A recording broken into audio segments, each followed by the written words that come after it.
Magandang gabi mga kapamilya, episode 207 na tayo na FPJ's Batang Quiapo. Nakauwi na nga si Nanoy sa si Tinding, no? At nakita nga nila na naghahanda na nga ng kapagkainan itong si Tess. Ngayon sabi naman ni Tinding, nagparinig siya, sabi niya wala pa si Rigor. Wala pa po Tinding kasi panigurado galing yung sa operasyon fiesta pa naman ng Quiapo ngayon kaya busy yun. Sigurado ka, sana nga trabaho nga lang ang pinupunta. Sabi naman ni Noy, Tinding, ano ba? Tahimik lang siya. Ngayon nakapuna na tong site, sabi niya, Noy, Tinding, meron ba akong dapat na malaman? Pinagtapat na nga ni Tinding, sabi niya, no, si Rigor, nakita namin na merong kasamang babae. Yung bang kasama niyang policewoman, sabi ni Noy. Ngayon sabi naman ni Tess, oo, kilala ko yon, si Lena. Alam mo ba, magkahawak sila ng kamay kanina at alam namin kung saan sila kumain kanina. Pwede ba Tinding, wag nga kayong gumawa ng istorya, kilala ko ang asawa ko. Samantala si Premo, lumabas muna sa may bandang balkonahe. Biglang lumapit si Amanda. Ano ang iniisip mo, sabi ni Supremo. Alam mo ba Amanda, kapag sa oras na napatay natin si Augustus, magpapakalayo-layo na tayo. Gagawa tayo ng panibagong buhay. Doon tayo magsisimula sa probinsya, sabi naman ni Amanda. Tama yun. Yun din ang gusto ko para tahimik tayo. Tapos nagyakapan sila. Samantala, dumating na nga tong si Rigor. Kinausap niya si Tess at nasa loob ito ng kwarto dahil nga na bad trip kinatinding sa kay Noy. Ngayon nung paglabas si Tess, ano nangyari dyan sa ulo mo? Wala to. Sa operasyon kasi kanina na aksidente ako pero okay na naman ako. Meron akong dalang binalo to pagkain pandagdag sa ulam natin. Sige, kumain ka na ba? Ipaghahanda kita. Hindi na. Ngayon, biglang nagparinig si Indeng, sabi niya, Tess, huwag mong iaahin yan dito. Yung pagkain yan, tira-tira na lang yan. Ano, papayag ka na lang na puro tira-tira yung ibibigay sa'yo? Sabi naman ni Rigor, ano ba pinagsasabi ng nanay mo? Napatahimik na lamang si Tess. Grabe, nagisimula ng uminit ang sitwasyon. Sabi ni Tindeng, ikaw Rigor, di ba alam namin kung saan galing yung pagkain na yan? Abe no, meron kang kasamang babae kanina. Ano, tira-tira nyo yan ng babae mo tapos dadalhin mo dito? Mahiya ka naman sa anak ko. Niloloko mo siya. Bakit ako mahiya? Wala naman kayong ebidensya. Sumigaw na. Ang init na ng tensyon. Pwede ba, Tinding? Wag na wag mo akong pangungunahan. Pagod ako. Galing ako sa operasyon kanina. Kanina, muntik na akong mapatay. Ano, may pakialam ka ba kung sakali may mangyari sa akin? Kanina sa operasyon, meron kaming ni-raid na isa sa mga nangungunang sindikato at meron din doon tumapos sa kanila at nanguhulihin namin yung isa sa mga kasamahan nila, sinabi tanggol, no? Kaya ngayon iniimbestigahan namin kung talagang nakalaya ba yung apo mo dahil isa lang naman ang tanggol na kilala ko, yung apo mo, sabi ni Tinding, no? Ngayon gumagawa ka ng istorya. Hindi ako gumagawa ng istorya, sabi ni Rigor, no? Ngayon, matagal nang pinagdudusahan ng apo ko ang mga kasalanan niya sa kulungan. Sinunod kita, hindi ko siya dinalaw sa bilangguan dahil yun ang kagustuhan mo. Tapos ngayon, gagawa mo pa siya ng imbento? Sabi ni, Rigor. Talagang pinagdidiinan niya na sa oras daw na mapatunayan niya na si Tanggol nga ay nakawala sa kulungan, siya mismo ang papatay sa apo niya. Sabi naman ni Tinding, huwag mong ibayin ng usapan. Wala kang nakita dahil wala ka naman na akong ebidensya. Magmula sa araw na to, huwag nyo nang uulitin niya o uungkatin yan. Dahil kapag inulit niyo ulit yan, makakaalis na kayo dito. Pwede kayong lumayas. Samantala, balik tayo dito kay Roda na kung saan maganda ang benta. Nag-alisa na yung mga marites niyang tindera. Talagang unti-unti nakakabangot mo si Roda. Akalain mo nga naman, no? Nilalapitan ng swerte ngayon si Roda. Ang laki ng benta niya ngayong pista ng Quiapo. Ngayon, eto na.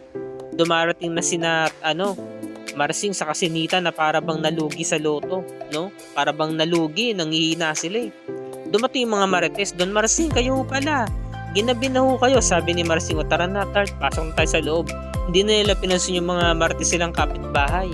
Ngayon tumatawag si Marsing, Roda, Roda. Ay, Don Marsing, Don Yanita, kayo pala yan, pasok kayo, tuloy kayo, upo kayo. Bakit? Kayo na pa rito, ano ba problema? Sabi ni Nita no, nako, may masamang problema.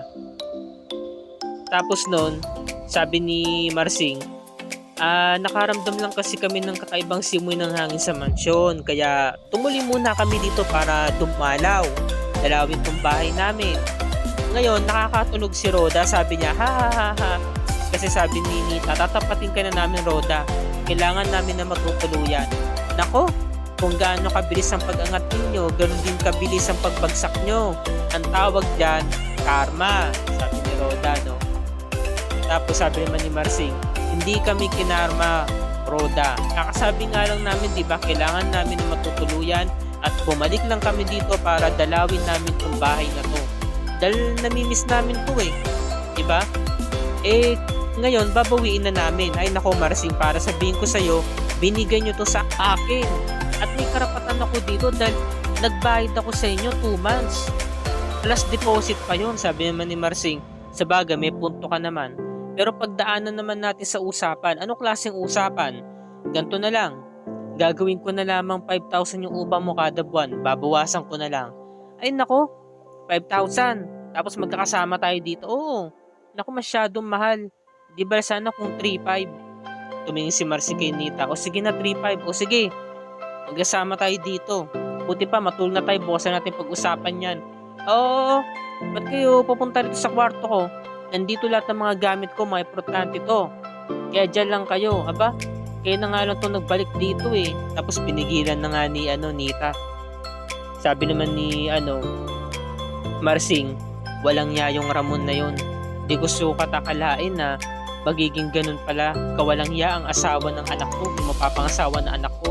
Sabi naman ni Nita, napakasama na ugali niya. Sabi naman ni Marsing, gagawa ko ng paraan Tart para makuha o mabawi natin si Mokang.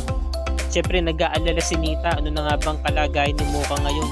At wala na rin siyang magawa kundi umiyak, napaluha na lamang silang mag-asawa. Diba? Kaawa nga naman o, kita mo. Bigla silang bagsak eh, diba? Samantala ito namang si Olga tuwang-tuwa, halos magdiwang na.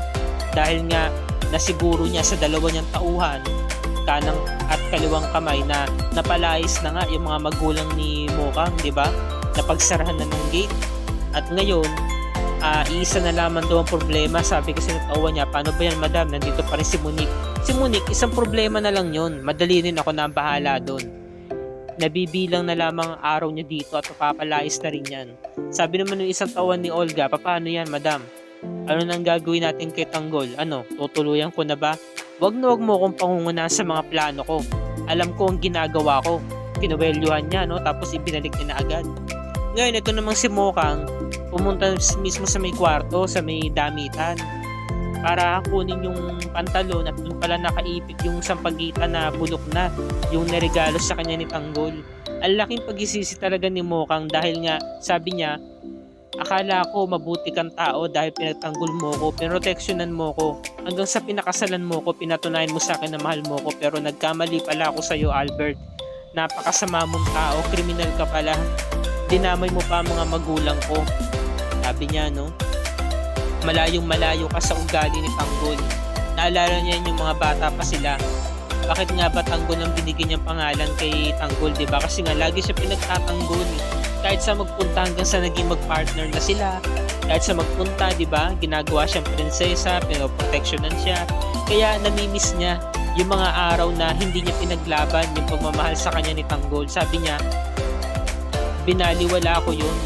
Ngayon napatunayan ko na pagmamahal pala yung pinapakita mo sa akin, Tanggol. Kaya napapaiyak na lamang si Monique habang sinasasaktan. Samantala dumako na tayo kina Bubbles at kay Tanggol, no?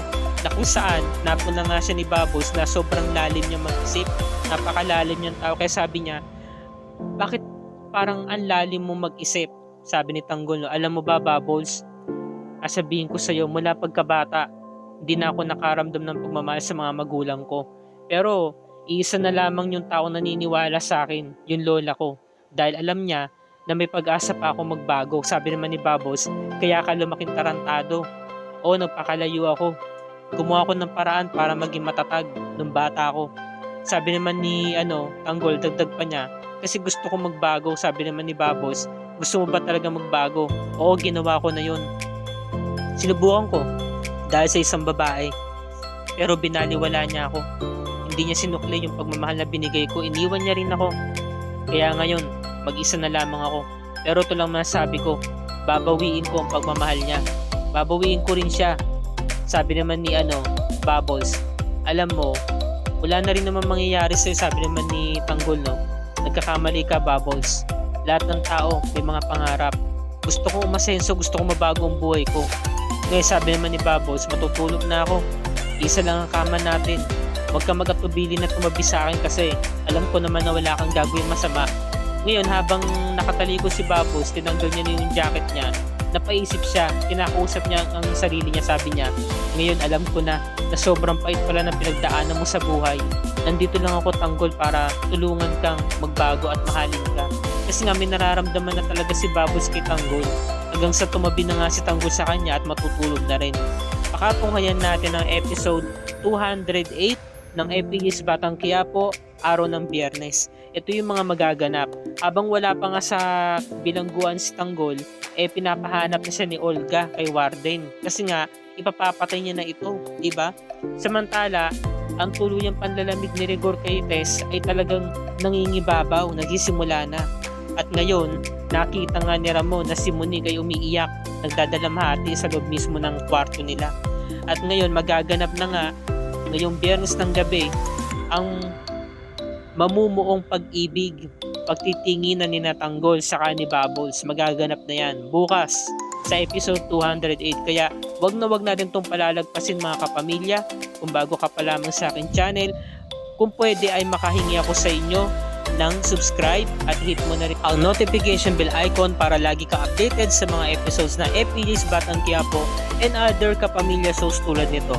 Maraming salamat po sa inyong panonood, mga kapamilya, and God bless us all.